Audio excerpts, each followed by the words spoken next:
19:04 minutos, arrancamos en otro bloque más de La Resistencia. Comentanos, Horacio, con qué continuamos.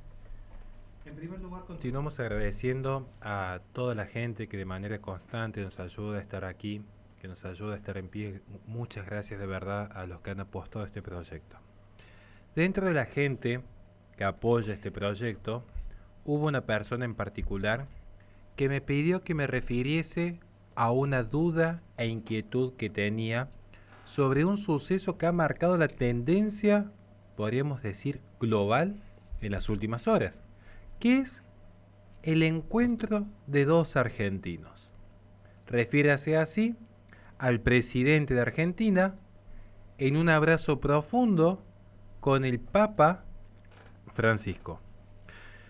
Y en ese sentido, la duda que me planteó esta persona que nos apoya por Patreon es la siguiente.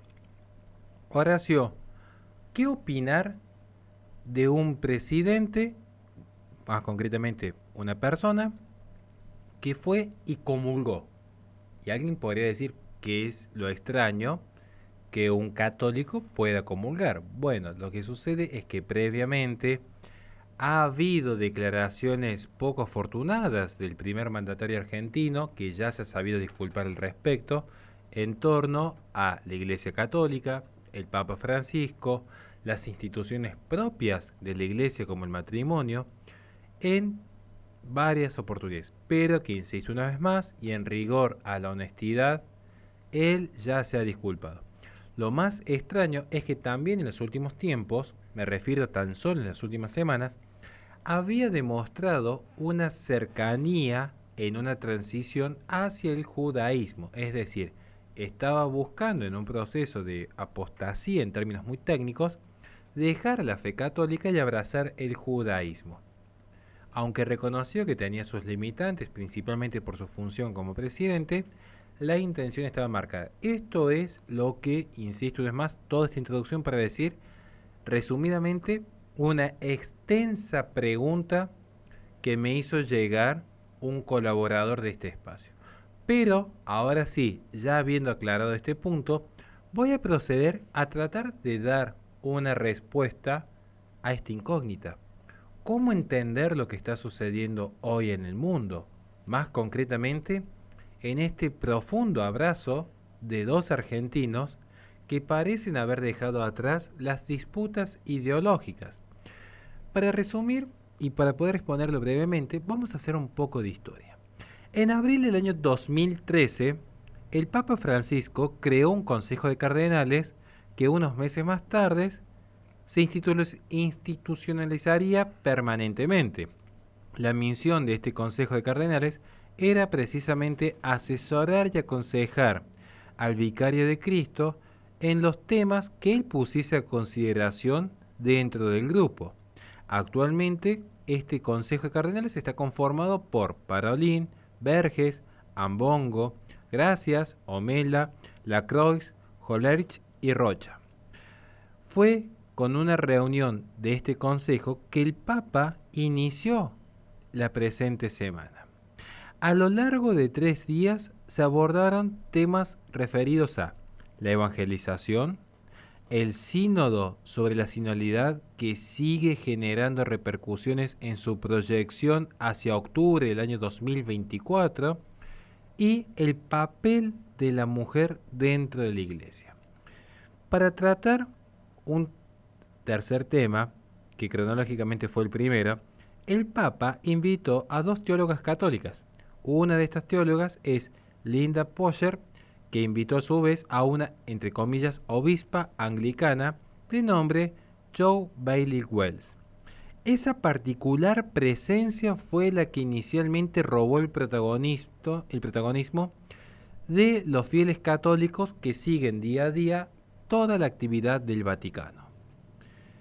Y aquí uno se podría empezar a preguntar, ¿qué función cumple una suerte de ministro que no está válidamente ordenada dentro del Vaticano asesorando al Vicario de Cristo, quien debiese ocupar genuinamente, y es lo que yo reconozco que hay una sucesión legítima, de San Pedro y toda la sucesión apostólica posterior? ¿qué función cumple, entre comillas, una obispa anglicana dentro del Vaticano, cuando ha sido la propia Iglesia Católica que ha reconocido la ilegitimidad de la religión anglicana que surge de un déspota que tan solamente quiso validar su adulterio? Refiérase así a Enrique VIII. Pero, siguiendo esta línea, vemos entonces que ya el Papa se había encontrado en una situación compleja que en tiempos pasados San Pío X hubiese denunciado como parte de la infiltración modernista dentro del Vaticano. Y esta introducción, ¿por qué la hago? Porque va a llevar a un punto de inflexión. El día que concluyó el encuentro del Consejo de Cardenales con el Papa, el 7 de febrero, se daba a conocer un libro que contenía el prólogo del Papa Francisco. Y una de las autoras era precisamente Linda Pocher. Y el libro hablaba de la desmasculinización de la Iglesia. Términos complejos si los hay. Podemos hablar de una deconstrucción en términos filosóficos, como lo plantease Derrida allí en décadas del 60. En apretada síntesis, el Papa reconoce en ese prólogo que el punto de partida en el proceso de desmasculinización está claro, pero no es tan claro el punto de llegada. Hablando de libros, también esta semana se anunció que en abril de 2024 aparecerá un libro entrevista con el Papa Francisco, cuyo tema central es la relación que hubo entre el Papa Francisco y el Papa Benedicto XVI. El entrevistador es Javier Martínez Brocal, actual corresponsal del ABC en el Vaticano y quien por muchos años dirigió la agencia Reporte Romano. También esta semana apareció una nueva entrevista al Papa, ahora de la revista italiana Credere. Y lo malo de tantas entrevistas no es el Papa en sí, sino el tipo de pregunta que plantean los entrevistadores. Le preguntan vez tras vez mismos aspectos ya zanjados por la Iglesia a lo largo de su historia. Pero siempre subyace un punto fundamental que pocos se animan a decir: la poca y nula formación sacerdotal que hay en estos tiempos, que luego se traduce en la poca y nula formación que tienen los fieles. Parece ser que para muchos la historia de la Iglesia se empieza a escribir luego del Concilio Vaticano, porque de repente uno remite a documentos de León XIII, de San Pío X, de San Pío V, y pasan desapercibidos. Entonces, de modo indirecto, empezamos a ver que quizás esta gran confusión que a muchos les ha generado dudas, inquietudes, atiende también a un problema dentro del Vaticano. Porque si hacemos un análisis más largo y más extenso, aunque no me puedo extender por los tiempos de la radio, vamos a ver que llegamos finalmente el domingo 11 de febrero, cuando el Papa Francisco canonizó a la argentina María Antonia de San José de Paz y Figueroa, también conocida como Mamá Antula, y en dicha misa de canonización, que se encontraba presente allí Javier Milei, recibió un gran saludo, un abrazo del Papa al inicio y al final de la misa de canonización. También recibió allí la Sagrada Comunión, pero no de manos del Papa Francisco. También es preciso aclararlo. Ahora, alguien se podría preguntar, ¿cuál ha sido aquí el gran milagro de Mamá Antula? Están quienes especulan que es este abrazo fraternal tan dado entre Milei y el Papa, o el de la conversión de Javier Milei, quizás, quien recibió la Sagrada Eucaristía en la misa. Entonces, vamos a presuponer por un instante que pudiera ser este el gran milagro, la conversión de Javier Milei al catolicismo. No podemos juzgar las intenciones de nadie, y es aquí mi respuesta. Yo no puedo juzgar las intenciones de Javier Milei.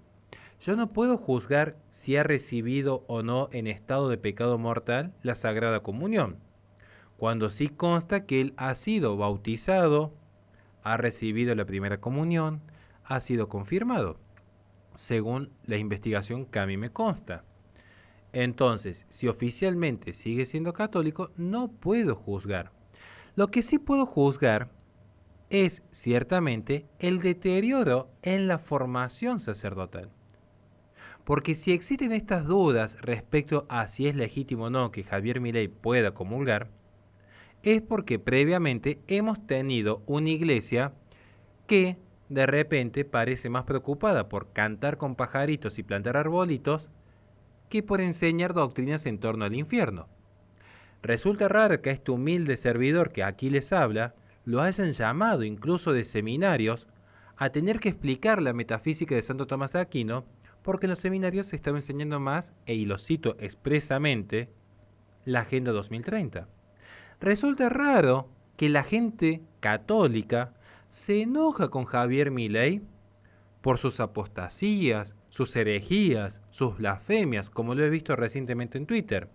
Pero nadie se enoja, por ejemplo, cuando la masonería italiana salió a festejar el documento Fratelli Tutti porque corroboraba todos los principios masones ya condenados por la Iglesia en el pasado. Nadie, por ejemplo, se enojó con Laudate Deum, que tenía errores epistemológicos al momento de abordar cuestiones en torno al cambio climático. Nadie se enojó, por ejemplo, con poner los símbolos de la Pachamama en un altar y rezar y rendir culto en torno a este sincretismo, cuando en el pasado eso hubiese sido condenado por herejía. Entonces, si uno quisiera enojarse por esta perplejidad que padecen muchos católicos, quizás deberían empezar a exigir más a los propios ministros antes que estarle exigiendo más santidad a un liberal, a un referente, a un youtuber. Porque de repente, cuando se le está exigiendo mayor conocimiento de la fe a un liberal, a un referente o a un youtuber antes que al propio Papa, esto es llamativo cuanto menos. Es llamativo cuánta gente se rasga las vestiduras porque Javier Milei haya comulgado. Insisto, es imposible poder juzgar la intención de su corazón. Pero nadie se rasga las vestiduras, por ejemplo, por el hecho de que comulgó la mano, siendo que esto fue una actitud pastoral tolerada excepcionalmente en países que tenían una comunicación directa con las doctrinas luteranas para tratar de generar un espacio de mayor armonía en aquellos que intentaban ingresar a la Iglesia Católica. Ahora, de repente, la excepción pastoral se convierte en un cambio de doctrina. Indulto. Además, tenemos, por otro lado, que considerar, y ya que estamos, toda esa tradición en que la autoridad ha suplantado la verdad. Que esto es un proceso que se empezó a gestar desde hace 70 años.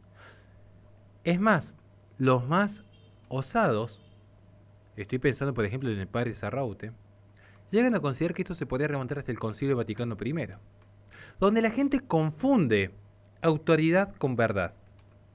Yo lo que digo es, si alguien quiere dejar de lado las perplejidades que a muchos católicos hoy nos tocan en el corazón, tendríamos que empezar a ver qué está sucediendo primero en el Vaticano, que se muestra más favorable a sellar acuerdos con la ONU en torno a la transición energética y los vehículos eléctricos, que en volver a hablar de la perdición de las almas en el infierno.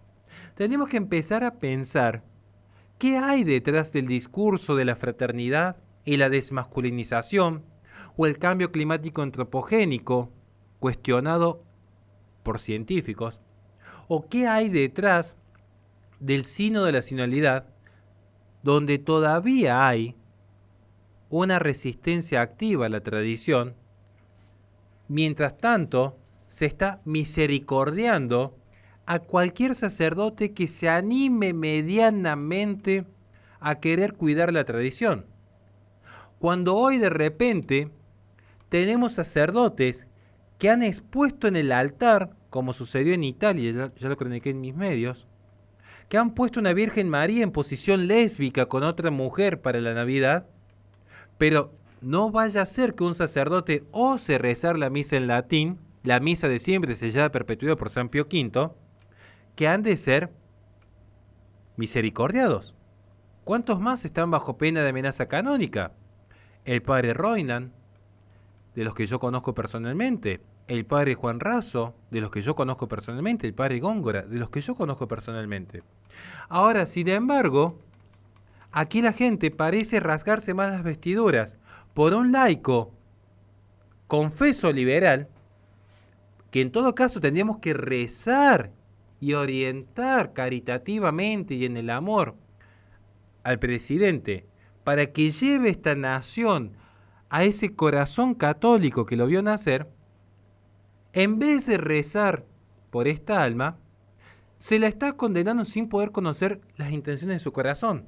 Pero no se animan a reconocer, y perdóneme aquí la gente, la blasfemia que voy a decir, por la burda comparación que voy a hacer cuando referimos a la Eucaristía, la gente se olvida que la culpa nunca es del cerdo, sino de quien le da de comer. Tenemos que revisar entonces qué tipo de formación tienen aquellos que son tan indulgentes con las herejías y blasfemias que se plantean hoy en el mundo moderno, pero que luego nos vienen a pedir santidad a los simples youtubers de derecha. Es raro esta ecuación que hacen algunos católicos. Es raro, porque si en algo tienen en común los sedevacantistas con los modernistas, es que parten del principio de que el Papa no se puede equivocar. Entonces, cuando ven una situación anómala, automáticamente van a decir los sedevacantistas, no es el verdadero Papa, mientras que los modernistas van a decir, no es un verdadero error. Y se olvidan que todos somos humanos y que la infalibilidad solo aplica ex cátedra. Por lo tanto, yo los invito, y con esto cierro, a que recemos genuinamente, y no como un simple discurso de redes sociales, a que verdaderamente recemos tanto por el Papa Francisco como por Javier Milei, para que cada uno en sus funciones lleven a las personas que tienen a cargo a Dios. Nada más y muchas gracias. Le recordamos a la gente que este programa es todo el canal de YouTube de La Resistencia Radio, donde en la descripción de los videos tiene nuestra plataforma Patreon, donde pueden apoyarnos para que podamos seguir haciendo este tipo de contenidos. Vamos a un corte y enseguida volvemos con más Resistencia.